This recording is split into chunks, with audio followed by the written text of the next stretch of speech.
Hi, everyone. Welcome.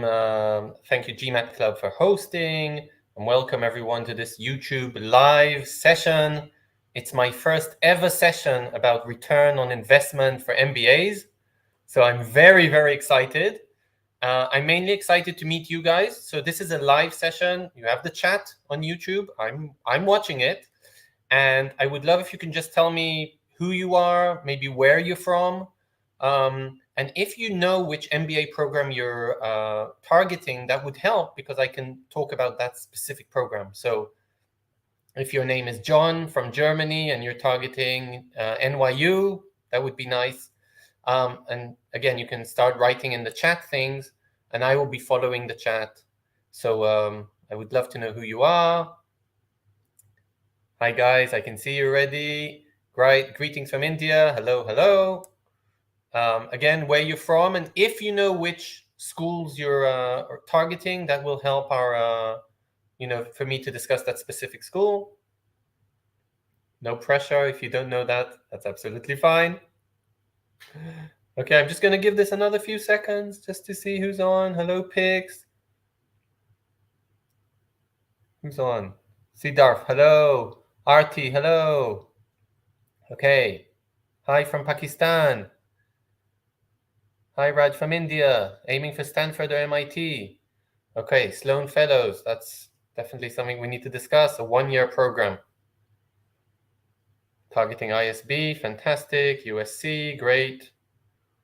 Okay, great school. Okay, we can start. So, let me first just present myself. Please continue writing to me who you are and where you're from and which schools you're targeting.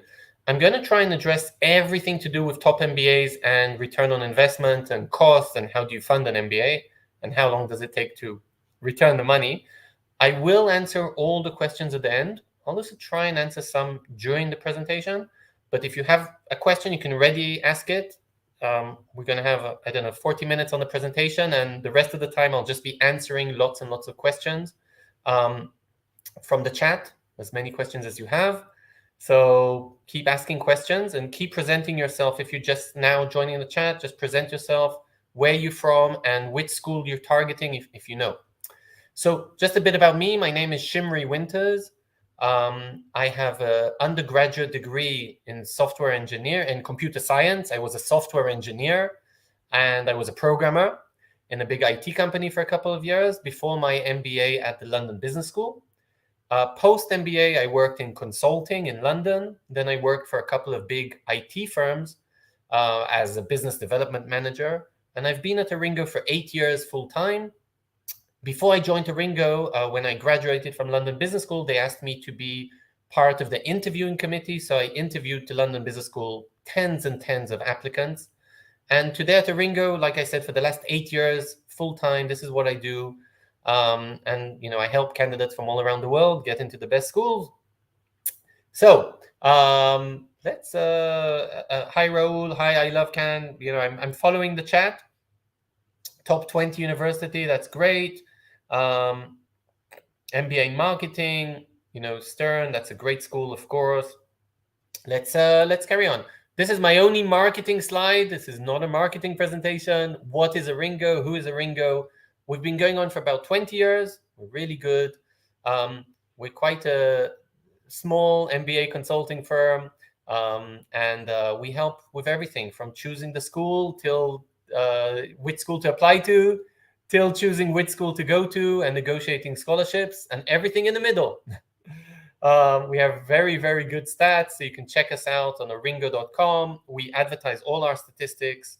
I think from the last 10 years, they're audited, as you can see. So check us out on aringo.com. That was my marketing slide.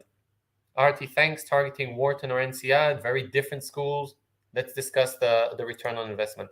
So the agenda here is this. The first part of the presentation is a very generic part, but I want all of us to be on the same page. And I want all of us to know what is a top MBA program, why do a top MBA program, types of programs, very important, I've already spotted here in the chat 3 types of programs. So we have the regular MBAs. We have someone senior targeting senior programs that you need a minimum of 10 years of experience. And I saw someone targeting a part-time MBA. So I'm just going to discuss those. Of course, who are the top MBA programs? I think that's very important. And you can see the agenda. After we, discuss, a bit about that and a bit of maybe about the differences between maybe US and Europe or something like that. And I'll mention what is the MBA process. Then let's talk about the cost.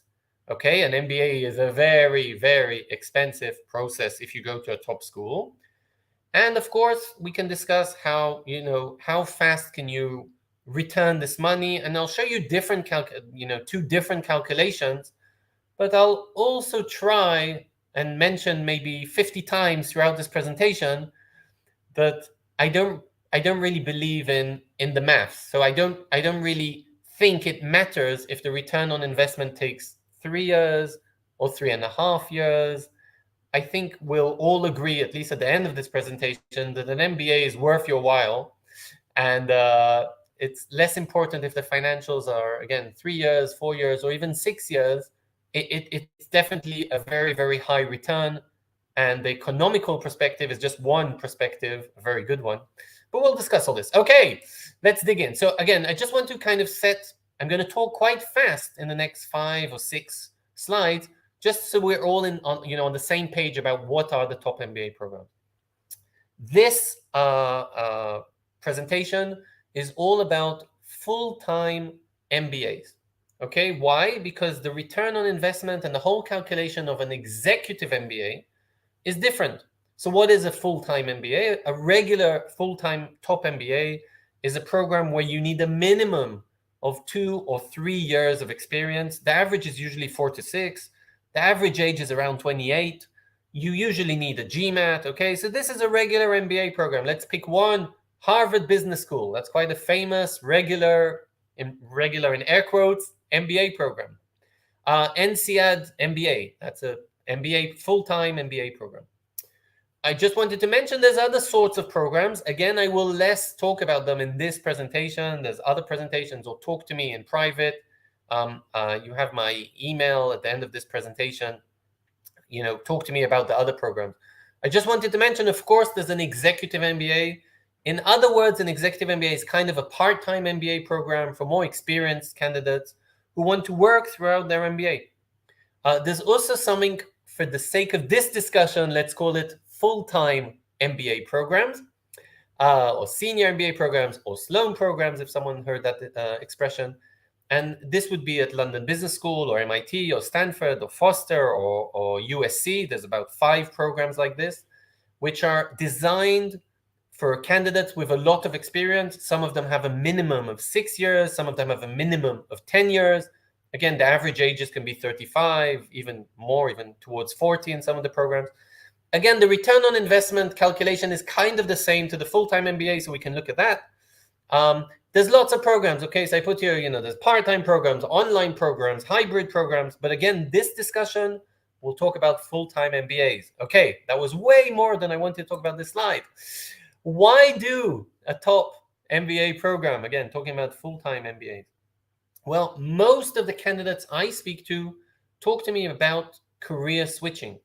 They're programmers who want to move to product management. They're lawyers who want to move to venture capital. They're accountants who want to move to investment banking. They're just working in some kind of industry, automobile, insurance, commodity goods, whatever, and they want to move to something else. They don't even know what. Consulting, but they don't actually know what. Those are career switches, and that is a top motivation to do an MBA program. I would say that's the most common motivation to do an MBA program. I've also seen a lot of accelerators, people who have great jobs, they really enjoy what they're doing, and they want to continue in the same industry, maybe even in the same company, but they want to be in a higher level. They want, to be more senior. And an MBA would definitely help that. So if you work in a bank and you want to go and do an MBA and then go back to this bank or to another one, an MBA can definitely help you accelerate and get perhaps a more senior position. I've seen this in consulting, in finance, and in a lot of other industries as well. So that would be another good reason. A third reason is kind of future entrepreneurs. You know you want to be an entrepreneur, but you don't exactly have an idea today. Like, I don't know what I want to do. I just know I want to manage my own company, etc. So if an MBA is also a very, very good idea if that's kind of on your list. I put here me time. Okay, so not, let's say you're 28, average. Not many people at 28 take out 1 or even 2 years to kind of invest in themselves, and we'll discuss this in a part of the return on investment. But there's a lot of me time in the MBA. There's a lot of self-development, self-growth, knowledge, a new knowledge, skill sets that you're going to acquire, a network you're going to acquire, friendships that you're going to make, having fun. So I put it all as me time, but that's also a good motivation for a top MBA program. I've seen people who genuinely said, I have a good job, I'm enjoying it, but I want to invest in myself a year or two before I go back, and then I don't want to depress you, but work 30 years straight and etc. So that's good motivations for MBA programs. And when we look at the return on investment, I think it's we'll definitely talk about the tangible financial return on ROI. Yes, whoever doesn't know, return on investment. We'll definitely talk that. I'm going to show you the numbers, so don't worry, this is the right presentation. But as I said at the beginning, as a spoiler, does it really matter? Does it really matter if the MBA return on investment is 3 years, 5 years, 10 years? It's worth it, okay? So there's so many intangible things, okay? And, I don't want to tell you too much about my MBA because I don't want to cry here, but one of my best friends from school doesn't live in my country, is coming to visit me next week. I've been to 10 weddings for my class. I've used the London Business School network numerous times for business ventures. People have approached me numerous times. I've made friendships, business relationships. My wife has made friendships. Of course, the self-growth, etc. So there's so many aspects which probably are intangible. Okay, but I put here a lot. I'm just going to kind of talk about them very quickly because I think they're more important than is the return on investment 3 years or 4 years, or maybe it's 5 years. So the first thing is kind of finding your own purpose. And I think this is so important. So many people come to business school and they don't really know what they want to be when they grow up. I was saying before, are you a lawyer that wants to be an investment banker? But maybe you're a lawyer who all you know is you don't really want to be a lawyer, but you don't exactly know what you want to be. So I think an MBA is a lot about it's a very general degree with so much knowledge and information that at the end of it, hopefully you will kind of have a better idea of what you want to do when you grow up. Of course, we said it's great for career switching, and there aren't many degrees which are like that. So again, if you're an accountant and you do a master in accounting, it's going to be very hard for you to get a marketing job at Procter & Gamble. Okay, but an MBA does open that opportunity for career switching. I don't know where you guys from, but just from the chat, we had India, and we had the US, and we had someone from France. And again, these MBAs are very international. So this is also an opportunity either to go and study in another country, and definitely to study with a very international class. Again, we'll talk about this, but European MBAs have 90% international classes. US MBAs have 40% international and 60% usually Americans in the class. Depends exactly which school. Again, it's such a good, fun. It's just fun. It's such a good time. And it's, MBAs are really a bit like a child in a toy shop. So many opportunities, so many things. You just want to stay and be in all the clubs and take all the classes. It definitely opens doors, to working in the country where the MBA is, and sometimes in other international environments as well. Etc., etc. And remember, all these things are, intangible. It's so hard for me to put a number. Are these things worth $1,000, $5,000, $1 million? So it's very, very hard to put a number to these. But I'll keep reminding you them when we talk about the numbers, okay? Because also the numbers are very attractive. Okay, I'm just kind of carrying on. So whoever just joined now, our live session, Please tell me who you are, which country you're from, and maybe which MBA you're looking for.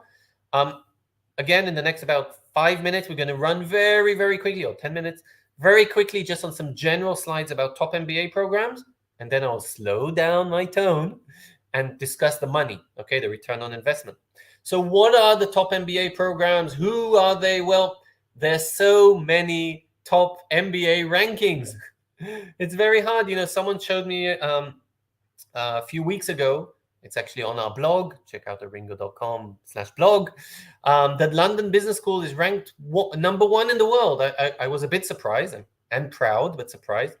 But then I discovered it was on a ranking that, I didn't even know. There's so many rankings in the world.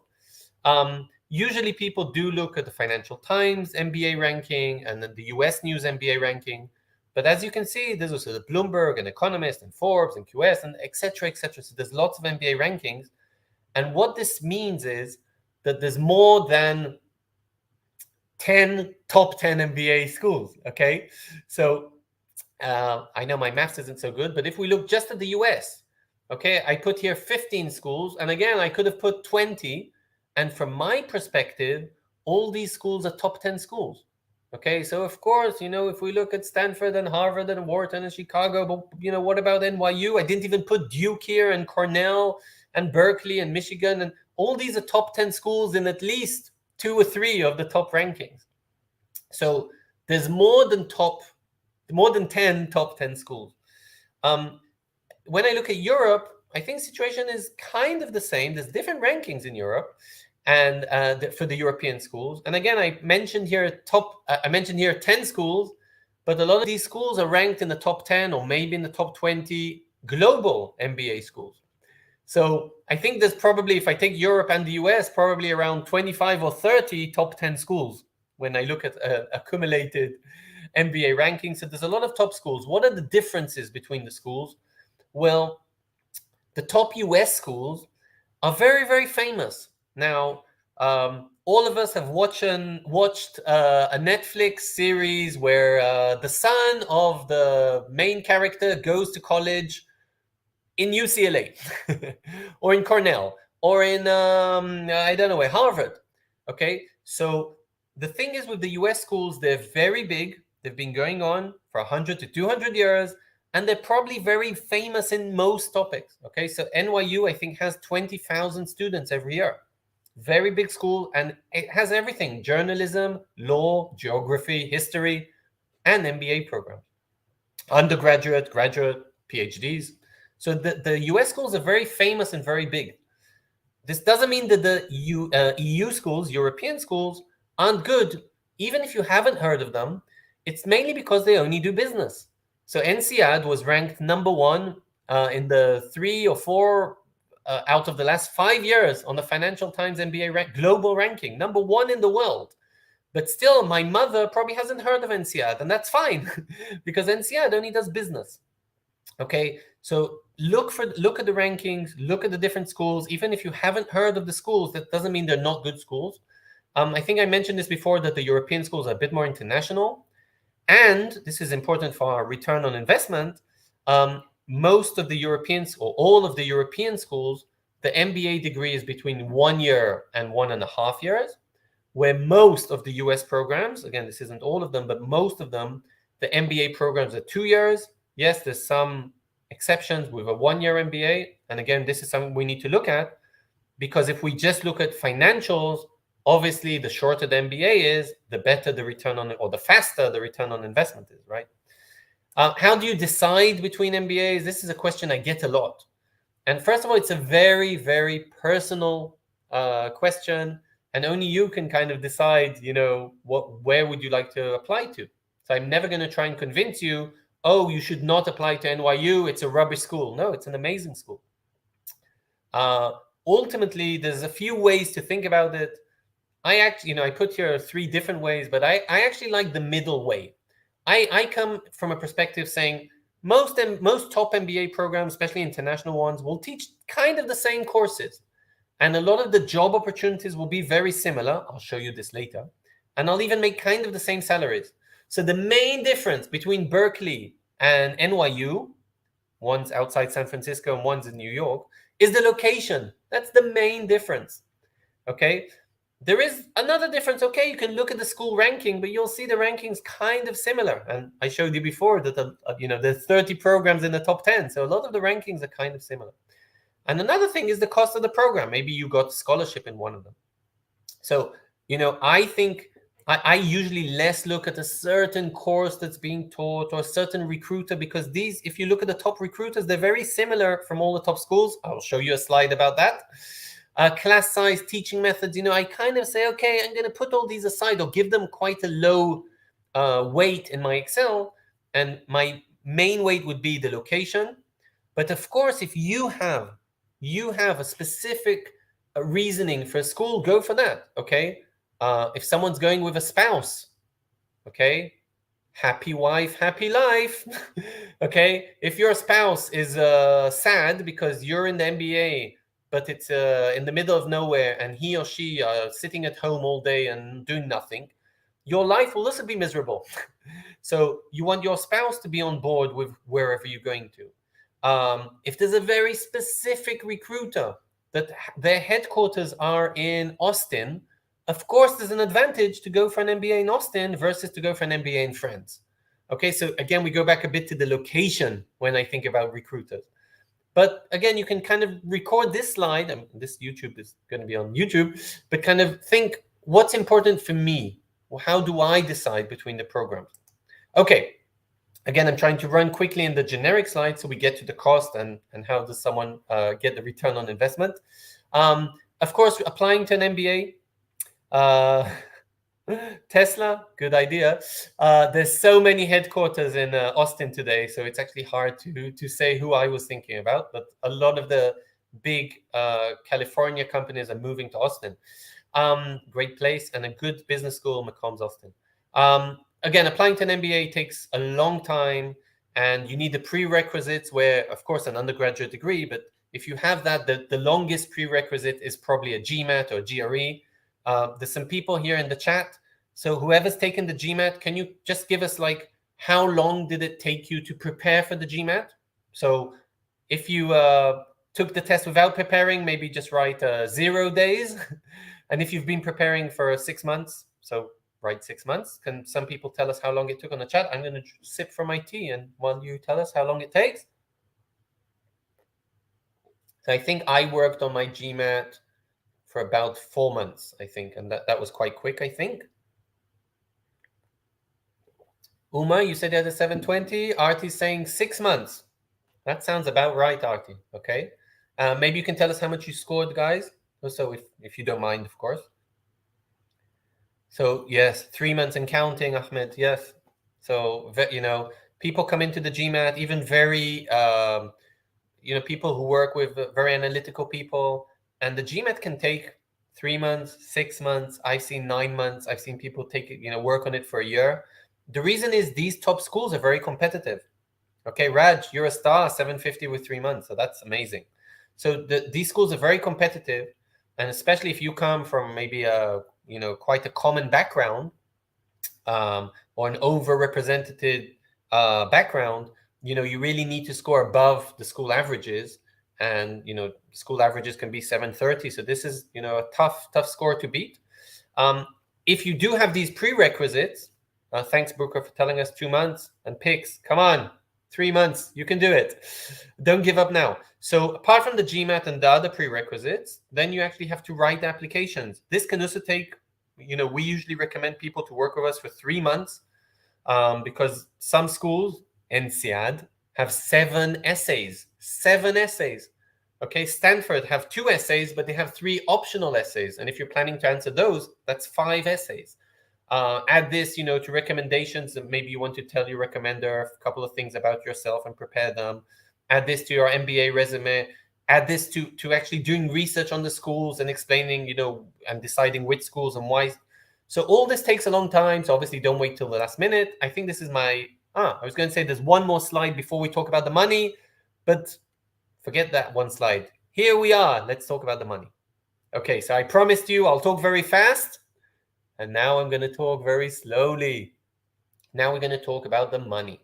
Okay, so an MBA, an international MBA in the US, or in the EU is very, very expensive.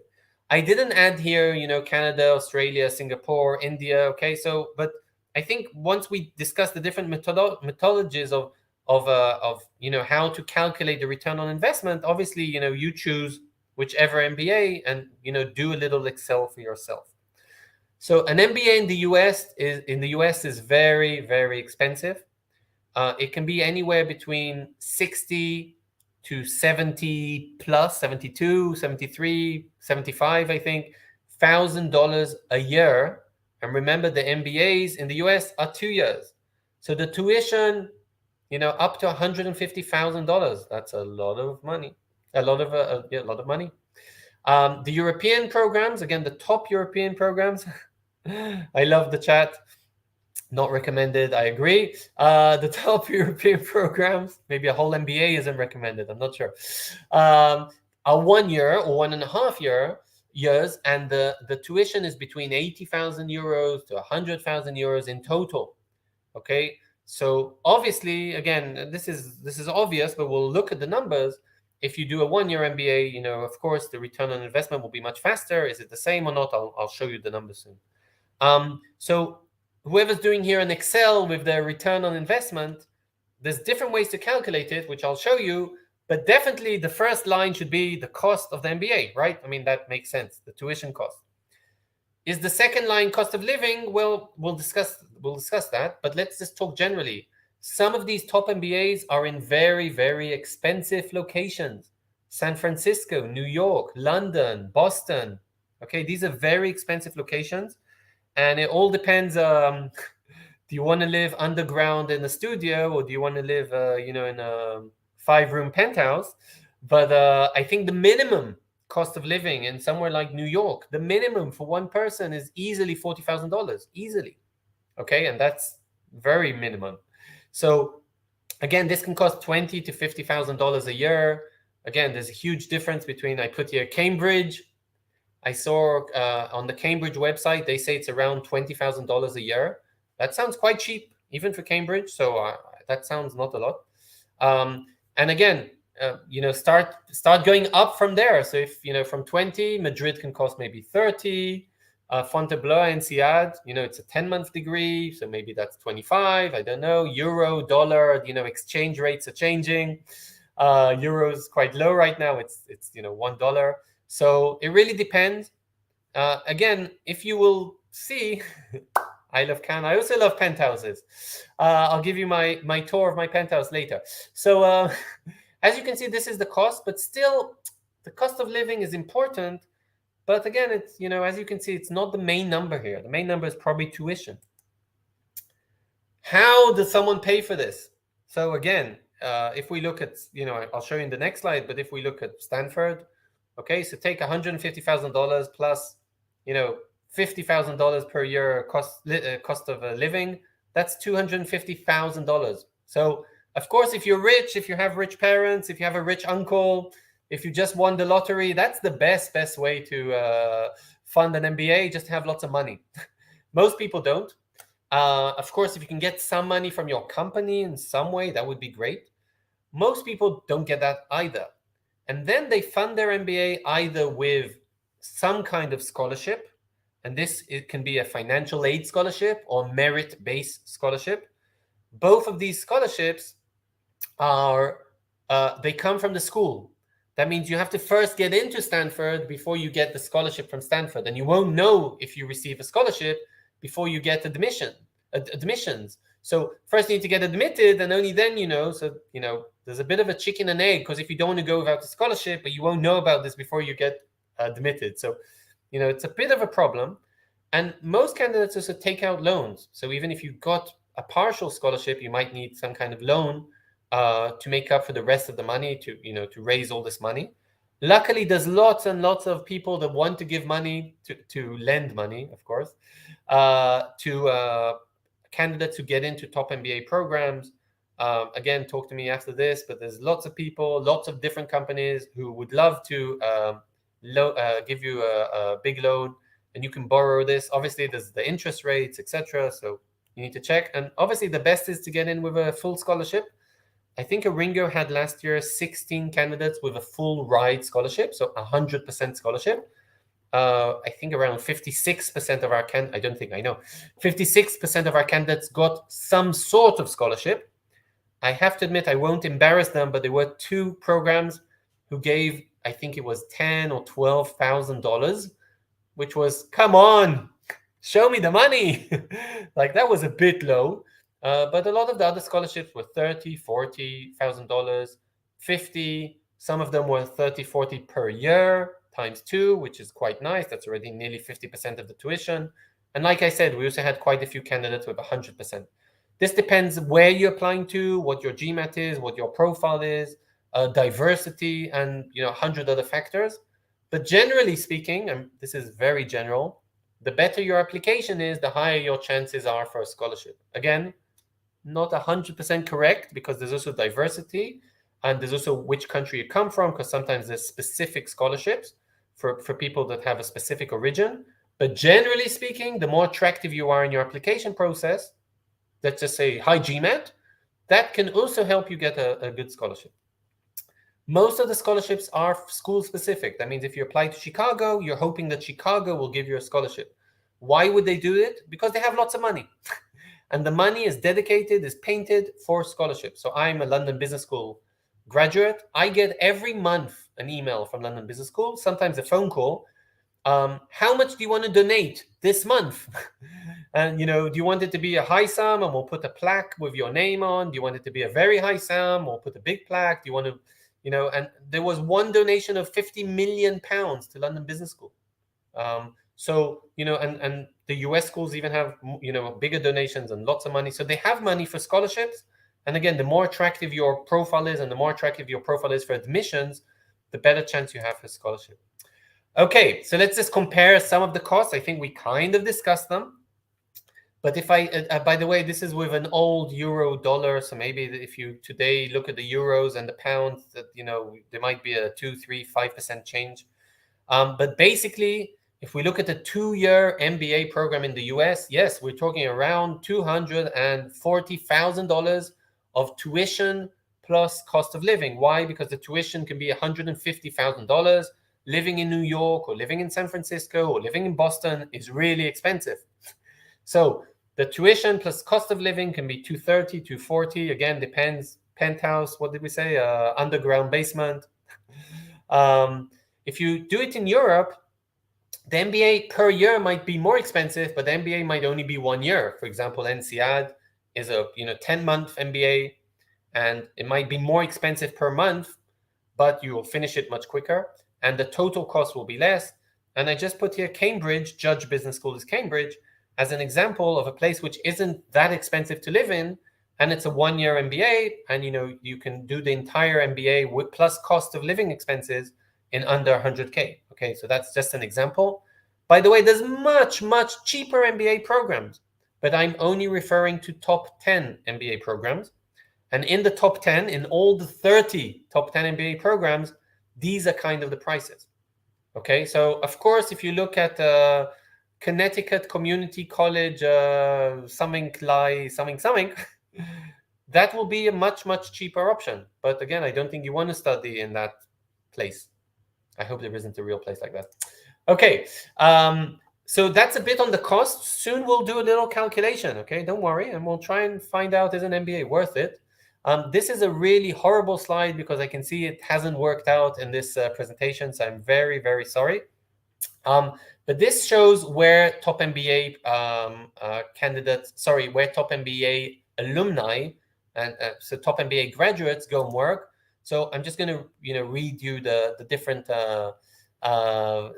colors. So again, I'm sorry, I can see something didn't work here in this presentation. So I'm starting from the bottom yellow. That's tech. Okay, so a huge portion of MBA graduates go and work at tech, specifically companies like Amazon, Google, Facebook, Microsoft, big companies that usually employ product managers, business development managers, marketing managers. And that's a huge, huge industry growing all the time. I just looked at 2 programs lately. I looked at Kellogg in Northwestern and I think it was 27 or 28% of MBAs from last year, from graduates from last year, went to work for tech companies. That's quite a, just under a third. If I look at UCLA, which is in Los Angeles, maybe California, more of a tech hub, 41% of the graduates went to work for a tech company. So a huge amount of graduates are going to work at tech companies. This is from all MBAs. Look at INSEAD, IE Madrid, and Wharton. Okay, so in some schools it might be 25%, it might be 30, it might be 20. It doesn't really matter because it's the same employers. I'll show you in the next slide all our employers. If I continue anti-clockwise, from some silly reason, so the gray is finance. And again, it depends which school. This is actually going down a bit. So historically, around 30 to 40% of MBAs used to go to finance. Today, the numbers are around 20, 25%. So again, this is a big sector. And a very big sector, a third big sector is consulting. That's our orange, red, whatever you can see at the top. And so again, these are the three big sectors today: finance, technology, and consulting. What are the green and the blue? The green is entrepreneurship. And usually MBAs, after 2 years, usually a big portion, a big number, a big percentage of graduates from MBAs open companies. Huge numbers. It can be 10%, 15%. A lot of times it's not directly after the MBA because the return on investment, they want to work a few years. And, we have to pay these loans somehow. But a lot of times after 2, 3, 4 years, a lot of MBAs just open ventures. What is the blue? It's kind of all the rest. Okay, so again, I apologize for this graphics. The blue is other, okay, all the rest. Industry, okay, if you go and work for Walmart, if you go and work for Procter & Gamble, if you go and work for a little startup, if you go and work for a book company, a book publisher, okay, so if you go and work for the UN, if you go for a non-government organization, okay, so all these go into the blue, and again, that's a very big proportion. So it's very hard for me to say, are these 20% each, or is it 25% for finance and 30% consulting? And because this does change between the schools, but what changes is very small numbers, okay? What changes is consulting 30% or is consulting 25%? And a lot of times candidates come to me and say, well, I only want Kellogg and MIT because I saw their consulting rates are much higher than the other schools. And then I said, okay, which other school did you look at? And they're saying, Columbia. And then we look together and we see Columbia's number one recruiter was McKinsey, a consulting firm. And 26% of Columbia graduates went to consulting. And Kellogg, the school that my candidate wanted to go to, 31% went to consulting. Wow, what a huge difference. Kind of the same. So there isn't 1 or 2 or 5 specific schools where consulting is stronger. There isn't one school where finance is stronger.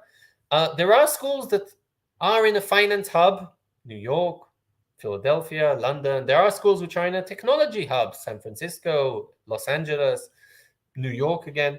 But again, I've seen people go to Google from IE Madrid, and I've seen people go to finance from Berkeley. Okay, so all schools, all recruiters, all industries, very, very similar. Let's just look at London Business School, for example. And if you see my slide about London Business School, you will see that these recruiters are very, very, very similar. Thanks for correcting me, Facebook Meta. These recruiters are very similar to the recruiters that you would see on Columbia presentation, or on I don't know which, MIT presentation. So we have Google and we have Amazon, and we have our tech companies. We have consulting firms like McKinsey and BCG and Deloitte. We have investment banking firms like Deutsche. We have industry firms like PepsiCo, General Electric, okay, industry firms. We have hospitality firms here, right? Airbnb, Expedia, etc. Finance, yes, etc. So you'll see the same kind of brands recruiting from all the top schools, okay? You won't see these brands recruiting from a very lower ranked school, but from the top 10, you'll see all of this. So that was my point, that there isn't a huge difference. If you're just looking at your post-MBA recruitment between the top schools, the main difference is the location. I just gave here some examples. I'm not going to dig into this. We have another presentation in 2 weeks, MBA careers, okay? If someone, if you are interested in one of these jobs, I would like to learn in the chat. So, do you know, if you know what you're looking for post MBA? So I just put here like consulting, marketing, finance in two ways, investment banking or kind of a finance manager in a big, industry company, or if you're more in operations or something like that. So I should have put here product manager as well, which I didn't. But I would love to know what you're interested in, and I can go into that a bit more. But basically, you can see here typical kind of roles for post MBAs, and I'll show you the salaries shortly. Very, very similar salaries. So if you can write in the chat what interests you, here are the names of the top recruiters. And what's amazing is these top recruiters are completely identical. I don't even know where I took this slide from. Maybe from Northwestern because I have the logo. Myra, thanks, tech related. So let's look at the tech giants. Okay, Google, Amazon, Microsoft, Facebook, Apple. These are just some of the companies that recruit from all top 10 MBA programs, all of them. As a product manager, yeah, that would be the role. I just put here what we call MBB, McKinsey, Bain, Boston Consulting Group, consulting firms. There's many more consulting firms that recruit from all top MBA programs. I put here some financial institutions. I put here some fast-moving consumer goods companies. I can't even see, so many big companies I can't see here on the list. Okay, and you're right. I didn't put nonprofit. I didn't put World Bank. I didn't put here a lot of industry companies. Okay, what did I say before? Book publisher. But there is that from all top MBA programs. And again, these are the big recruiters. Again, you choose whichever top school randomly. Wharton, randomly. What, out of these, how many companies are here? I don't know, 18, 17? These are 17 out of the top 20 companies that are recruiting at Wharton. London Business School, same companies. Okay, and yes, there might be one or two additional ones as well, but these are the main companies. Okay, let's talk about the money a bit. Okay, I put here even more. I did put here startups. I don't know if Airbnb and Uber are startups. Okay, but there's so many other sectors, and again, great example. I love Canon, Ali. So pharma companies, if you want an HR job, etc. Again, these may not be in the big pie, yes, of the 30% going to consulting, which is actually an advantage for you. That means you're trying to get into a job. It's maybe more rare, but also less competition. So actually, it's good, and you can get into top jobs like that. Okay, let's look a bit about the money, and then I think my next 3 slides are different calculations, and then I'm here for questions. And that was it. So I think again we kind of we looked at the costs a bit. And these calculations are a bit old. I'll show you in the next one another data source. These data sources are from 2018 graduates. So these people graduated already 4 years ago. So the data is a bit old. And these post-MBA salaries are before bonuses. There are bonuses. Before stocks and shares and options. There are stocks and shares and options. Before promotions. There are promotions. Okay, this is the basic starting salary. It's not the salary that you'll earn. It's what's written in your contract before the rest of the other bullets. As you can see, the salaries are quite similar. So whether you go to Austin or you go to Foster, Seattle, or you go to Harvard Business School, the salaries aren't 100% different between these schools. I'll show you. I love Can. I'll show you in the next slide like the total amount of the salary.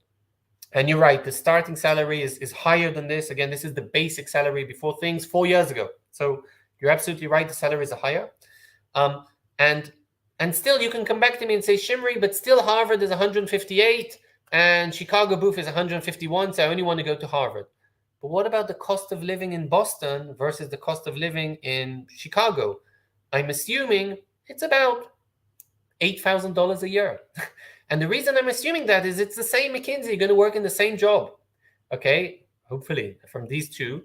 And your cost of living will be a bit different. So maybe the salary will be a bit different, but you'll earn probably very similar salaries.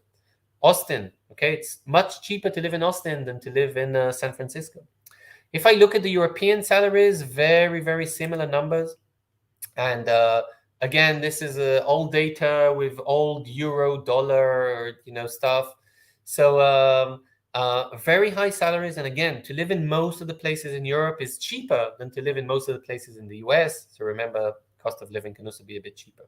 Okay, let's plug in the numbers. So we kind of know what the cost is. We kind of know what I'm going to be earning. And let's plug in some numbers. So I put here, this is more recent numbers. And I remember, Jigar, I'm talking about full-time MBA programs. That's actually a good time to pause a second and mention that. Executive MBAs, the salary ranges are very different because people come with 8 years experience and people come with 30 years of experience. In addition, around 50% of people in executive MBAs are sponsored by their company and they keep working in their company and they don't have this whole return on investment issue. So it's very hard to do a return on investment executive MBA discussion. But in about 4 slides, you'll see my email. Send me your details and we can discuss it privately.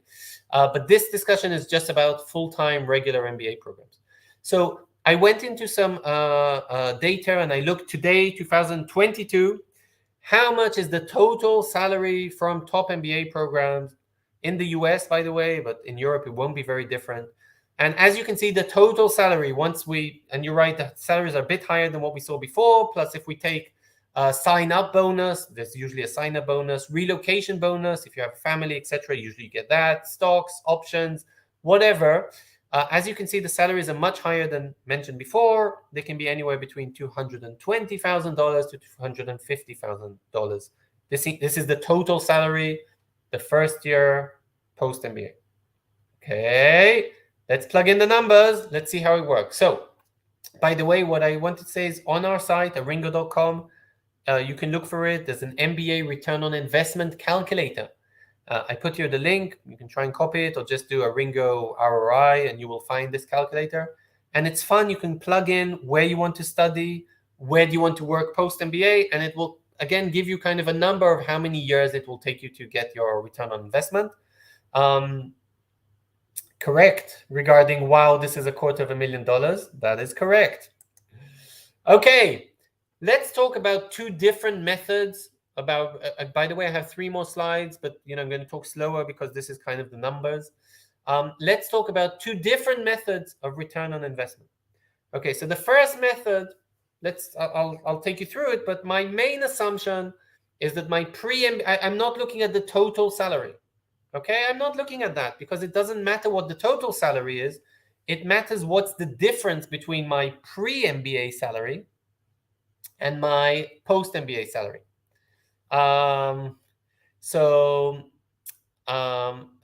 Yes, by the way, I can't post anything. I'm sorry, but I'll ask GMAT Club to post here the link for the calculator. It will be posted here a bit lower. So again, so this slide will calculate the real calculations. If you're an accountant, this is the real return on investment calculation, which takes into account not your total salary post-MBA, but the total difference in the salary. Okay, so let's make an assumption that you were making $100,000 a year, and post-MBA, you can make $220,000. Okay, so again, this is for your Excel. This is another way to do the Excel. And you decide, is the salary difference $100,000? Is it $80,000? Is it 50? Is it 150? Maybe you come from a country where you don't earn so much. And in the US, you might work in the US post your MBA at Stanford or in Columbia. So I took here into account that the difference would be $120,000. Another assumption is that you have an identical living expenses. And again, might be a wrong assumption.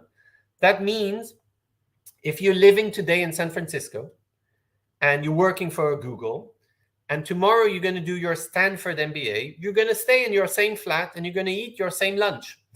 So your living expenses, I could put them here, but on the other hand, what about your old living expenses? So I didn't put a number here, but again, if you're coming from New Delhi and you're moving to New York, yes, there is a difference between a couple thousand, maybe $10,000 a year to live in New Delhi and $40,000 a year to live in New York. So definitely add another line for your living expenses difference between before MBA and post MBA. Okay, So the cost of this specific MBA would be $154,000 for the tuition. Remember, I didn't put living expenses because I took into account that you don't have a difference in your living expenses. You're losing 2 years of salary, right? You're losing $200,000. So the cost of your MBA in this specific example would be $354,000. So whoever said wow before on $250,000, you forgot that you're actually losing your salary. So the wow could be $354,000, and if you add the cost of living, it can be even $400,000. Okay, so the wow is much, much, much, much wower, much higher. By the way, I've exaggerated in this example, but let's make the numbers a bit smaller. If you do an internship, and all MBAs, all 2-year MBAs in the US, or 95% do an internship, you will get money in the internship. If you, at the end of the internship, get a job offer, you will get a sign-up bonus at the end of the first year already. MBAs usually start in September, finish in June. So it's not 2 years, it's 1 year and 9 months. If you start working post-MBA in July, you'll only work half a year and you'll pay less tax. Okay, because your yearly tax will be lower because you'll only work half a year. So I didn't take into account anything of this.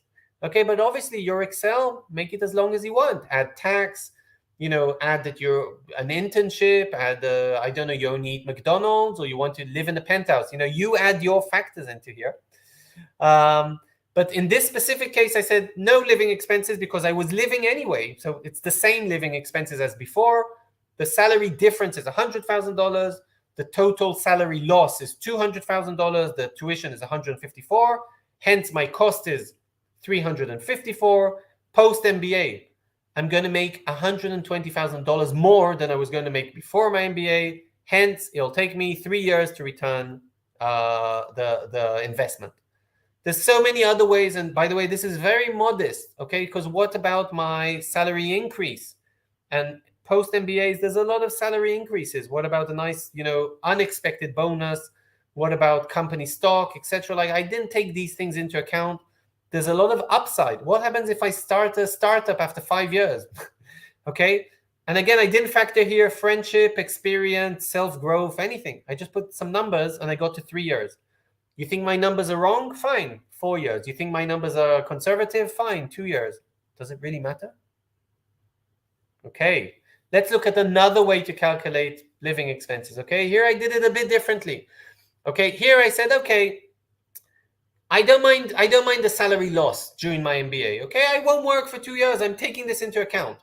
My main problem is to fund these 2 years. My main problem is how, I need this money. What I Love Can said before, I need $250,000 now to fund this MBA. How am I going to do that? So in this specific case, actually, I did take this is a different way. I added the living expenses. Sorry, now I remember what I did. I added the living expenses. I said before, I was living with my parents. I didn't have any living expenses. They paid for my accommodation. They cooked for me. They did my washing. I never went out of the house. I had 0 living expenses before. And here I have living expenses, okay, of Stanford. And again, it's the same calculation like before. I just added the living expenses. Okay, and we said I'm earning 220 now. I was earning 100. So in this specific case, it's going to cost me the return on investment 3.6 years. Wow. So what? Okay, now I know you might not have this kind of money, but you can borrow it. And as you can see, the return on investment is pretty much a sure thing because you will be able to get a top job at these salaries if you go to a top 10 MBA program. Okay, here's my different calculation. And here I didn't take a return on investment. I took more of a return on MBA cost. And in this specific case of return on MBA cost, it's what I was saying before. I less care about the loss of my 2 years not earning any money. I just want to know, I want to take into account how long will it take me to cover this MBA. But I want the full calculation with the tax, with the cost of living, everything. So in this case, again, I took $220,000 as a starting salary, as an annual salary, and I went for Stanford, which the total living expenses is $240,000. Okay, but in this calculation, I took the tax, and I added living expenses post-MBA, okay? So what I said was, I'm going to have to live 2 years in Stanford, in San Francisco. It's going to cost me $240,000. I'm going to find a great job in New York afterwards. I'm going to make 220, but I'm going to have to live in New York. That's expensive. I'm going to have to pay tax. And again, I didn't take things into account, like if I work half a year, do I pay for, tax? I didn't take care of lots of things, but never mind. And as you can see, I took off the $220,000, $60,000 tax, and I took for New York $50,000 living expenses post-MBA. But still in this calculation, as you can see, the return on my MBA cost is around 2.5 years. And again, you want to live in a penthouse, add $20,000. You want to eat McDonald's, take off $5,000. I mean, you can make the Excel for yourself. You can go into any tax calculator. You can take any calculation that you want. The numbers will be kind of similar. So it'll take 3 years to cover it. It'll take 2 years. And again, on purpose, I took the US schools, because the European schools, the return on investment is much, much quicker, because I only lose 1 year of salary. I only pay total tuition and living expenses of $100,000 to $150,000. I will be working in similar salaries, and my cost of living will probably be less. So I only took the US, not because it's a good example, because it's a bad example, and the return on investment is slower. So those were the numbers. This is my last slide. Okay, what I really want you to do, and this is for advanced users for this YouTube discussion, is forget about all the last 30 slides. Forget about the money. You don't have any money, and an MBA is very, very expensive. Is it $250,000? Is it 350? Is it 100? It depends how you calculate it, but an MBA is worth it. The return on investment, the financial one, is returned. Does it take 3 years? Does it take 4 years? Fine. It doesn't matter. There's so many other factors that you're going to gain doing a top MBA program. Okay, we discussed this, like your personal development, finding out what you want to do when you grow up, and of course, making your skill set more advanced. Okay, getting this new knowledge, new experience about industries you don't even know about.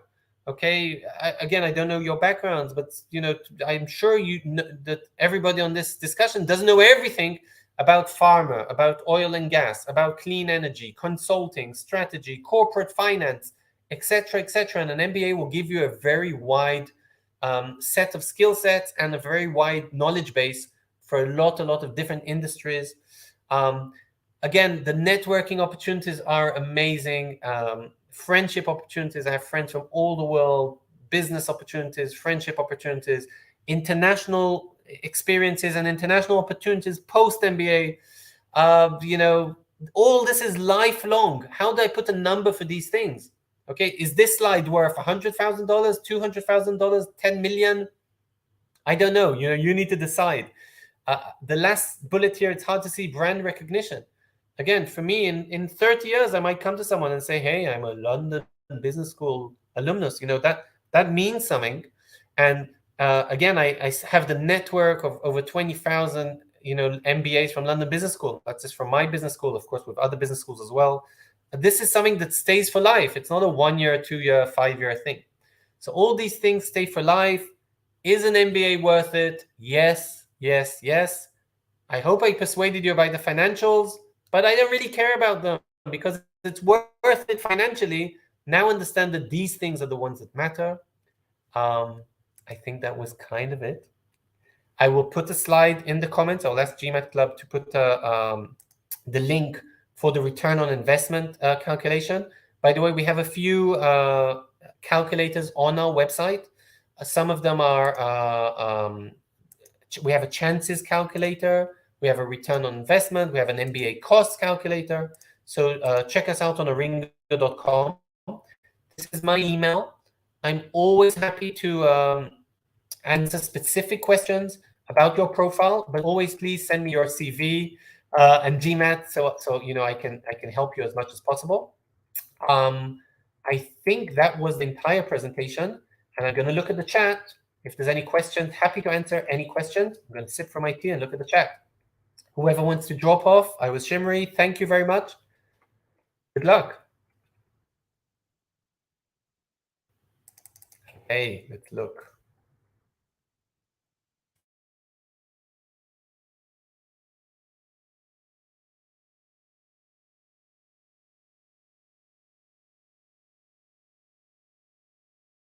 So, if there are any questions, again, I'm sorry I can't put the link, but GMAT Club will add this link to the chat. Let's see if we have any questions on the chat. If not,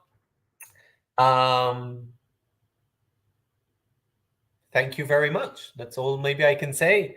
This was the first time I've done a return on investment video. And it's the first time I've done a video where the first comment I say is, forget everything I'm going to say because the money is less important.